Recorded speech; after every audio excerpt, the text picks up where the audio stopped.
Hey, what's up, everyone? Uh, I read an article about a day or two ago, and the article was about a person who decided to drive through several states in an electric car, and she wanted to share her experiences driving in this car and, you know, the good, the bad, and the ugly about the car. So it was a long article, and it was about this woman driving an electric car. But in the story, she mentioned someone that she had run into. Um, I think probably the woman was like maybe the way she was talking, like maybe like in her 50s or so.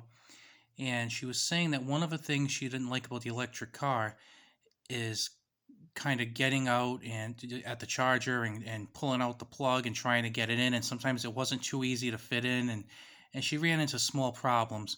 And that sometimes the locations of the chargers were kind of they didn't feel like the safest situation for her. So she often drives long distances. She's by herself, sometimes in the dark of night, and she's having difficulty getting the car to charge. Um, so she was mentioning how her kids are, afraid for her safety, and she said that she doesn't worry because she's got this, and she showed the reporter how she puts her key between her hands and her fist.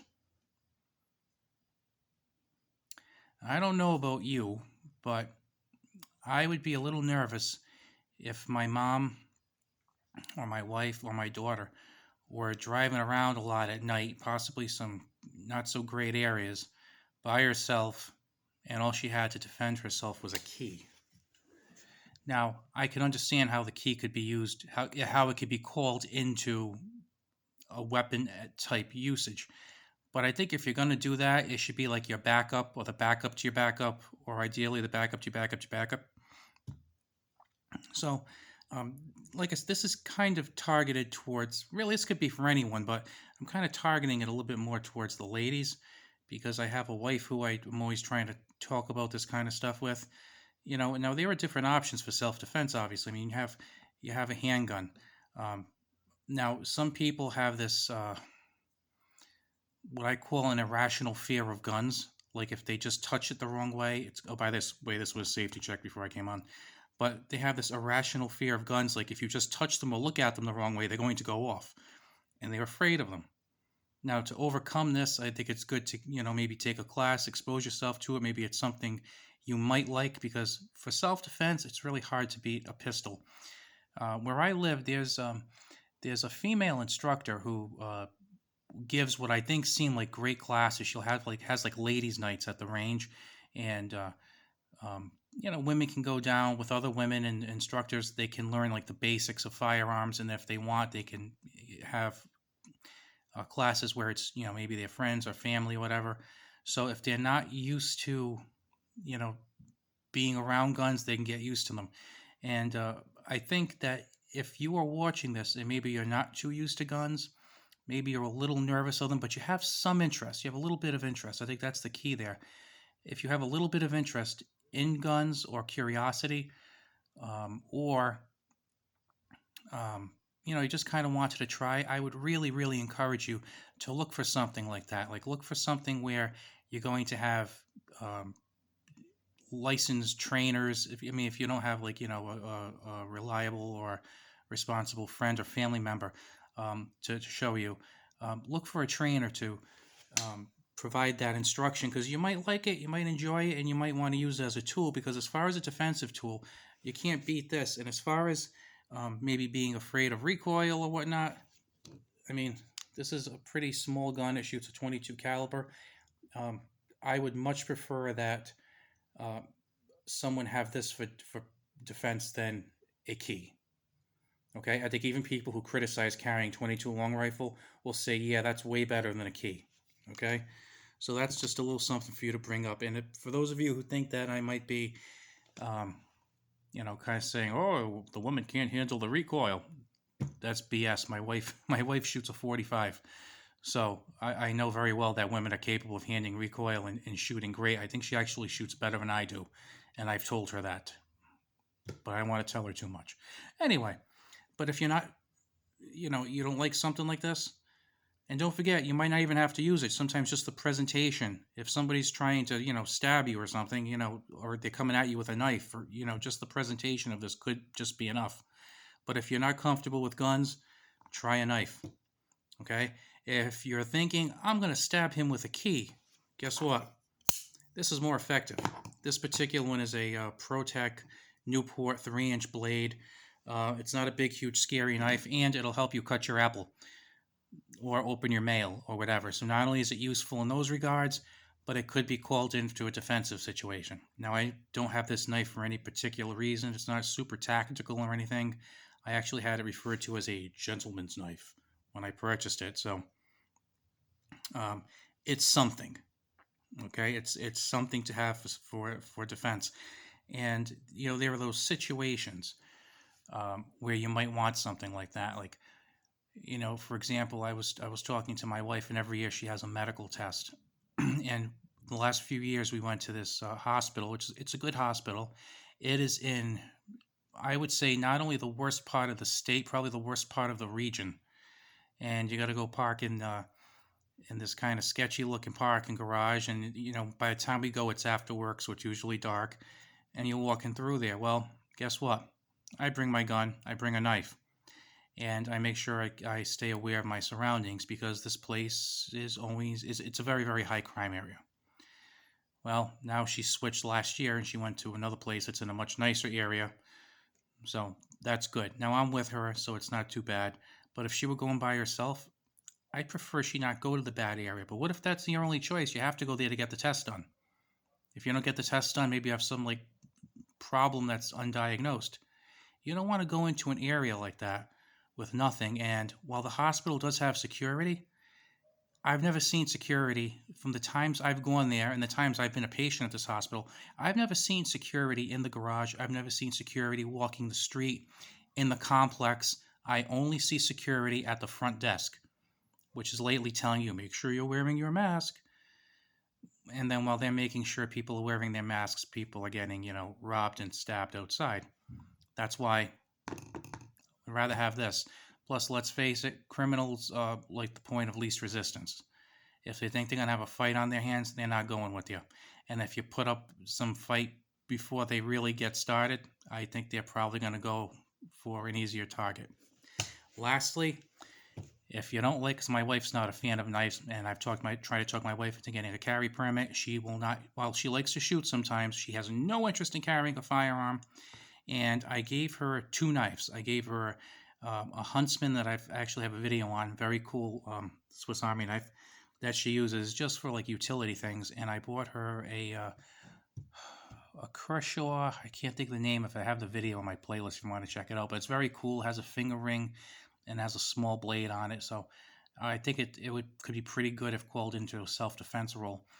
But she doesn't like that. Well, I got her pepper spray. If this bugs you and this bugs you, this shouldn't bug you. And I got to tell you, even if you think that the gun and the knife were a great idea, I'd still pick up the pepper spray. My only suggestion on the pepper spray is when you buy it, it's about, I think it's good for about 4 years. You want to look at the expiration date on it. So when you see that you're getting close to the 4 years, get rid of it, get another one. I'd also tell people they should keep one in their, women, they should keep it in their purse. And, maybe even certain places around the house. If you think that might be good, maybe someplace in your car also. There's some type of a carjacking situation, or, maybe you're getting in your car, someone tries to shove you in and come in, you'll have it handy. One place I think is kind of underrated for those sorts of things is certain driver's side door handles. Now, some door handles are open at the bottom, so you can kind of put your hand through and close the door. My car, the last few cars I've had actually, it's almost kind of like a little opening, like a box. I keep a knife in mine, but it might work fine for a pepper spray, so you always have it handy in your car. The only thing is check for heat warnings and stuff, so make sure on a hot day it won't pop or anything. I'm not sure about that because, like I said, I don't keep it in my car. Another possible option, not my favorite, but you can also go with a stun gun. Those are, I'm pretty sure they're legal in all 50 states now. due to a Supreme Court hearing, but that's another possibility. The only bad thing about a stun gun is you have to be up close. So that's kind of a bad thing, and it's better if you get it on bare skin. So if it's wintertime and someone's dressed up in 3 layers, that kind of stinks. This will go through 3 layers. This will go through 3 layers, and their eyes and stuff are probably already exposed in their nose, so that'll probably do something. That's why stun guns kind of fall down on the bottom of the list. But again, I think they beat keys. So that's just a little something that I think you should have something. Like, don't rely, like the whole idea of using a key as self-defense. I do think there's some usefulness to that, but it shouldn't be a primary or secondary. That needs to be like a backup thing. Like, okay, I'm going to carry this knife with me and the pepper spray. I'll keep, like, like if I'm in a parking lot by myself, I'll keep one in my hand and I'll keep the other in my pocket. If the first one gets knocked out of my hand, I got the second one. That's good. Now, if those get knocked out of your hand, then you can go to the key. Okay, then you have that as a backup situation. But just to use something like that, or even worse yet, just have no plan. And what kind of is the foundation for all this is situational awareness. Keep looking around. When you walk out the door, don't go on your cell phone. If you have to make a call on your cell phone, make it in the building you're in, or if you're going to make it from your car, get in your car, make sure it's clear, nobody's in or around it, lock the doors, get it started, go, then you make your call. Don't just go standing around and getting distracted. Or don't let someone, even if you're not distracted, make someone think that you might be distracted. Because even though you might not be distracted, someone might think you are and then try to do something. So you don't want to do that. So basically, be aware, have a couple of options for self-defense, maybe a backup option or two. That just makes sense to me. Because, just like a key, that's not doing it. Lastly, one other thing I want to throw in, it's not really a self-defense thing. It's kind of like a prevent stealing thing. Sometimes we go to Walmart and we go buy stuff. So my wife puts the child seat forward in the cart, and I think I mentioned this before, but she puts the seat forward, and what I do is I will get her a purse, and I'll put the strap, because the strap is kind of long, I'll put the strap over the part of the carriage where the child's back would go. And sometimes I'll kind of like weave it in a little bit, so that if there's somebody who tries to maybe shove her and pull the purse, they're not only getting the purse, they're getting a cart full of carriages and all the noise and disruption that would make. So not only are they probably not going to get the purse, but they're probably going to drag or tip over a carriage full of stuff, and that's going to bring a whole lot of attention to them that they, of course, don't want, and then maybe stop them from stealing. So if there's some way that you can bring your, say you have your purse with you and it's a larger purse, or if you carry like a backpack sort of thing, try and loop it around there. Another good thing to do might be if you have like a carabiner, and you put the carabiner, you hook it onto the carriage, and then you run the strap of your purse through there, because let's face it, who the heck does something like that? They're going to pull the purse, they're going to pull the carriage, everything in the carriage, and could you imagine the noise it would make if some jerk runs by, grabs your purse, and then the carriage falls over and all this stuff hits the ground and stuff? Oh my God, everybody within 100 feet is going to be looking, saying, what the heck's going on there? Someone's going to stop them, and they're not going to get your purse or your money or your cards or anything. So just a few things to bring up. I hope that maybe I've convinced you, if you're not already taking care of your self-defense, that you will kind of look around to maybe look into getting into handguns if you're not already, or maybe if you are into handguns, you'll decide to get your carry permit if one is necessary, or maybe you'll carry a knife, or maybe a knife in your car too, and then on your person. And then of course we have pepper spray. Okay, so lots of options there. I hope you take advantage of a couple of them, because I think the best thing we can do to solve crime is to put the criminals into some pain. All right, you have a good one. If you enjoy this video, I would appreciate a subscription. If you'd subscribe, thumbs up is always cool too. Have a good one.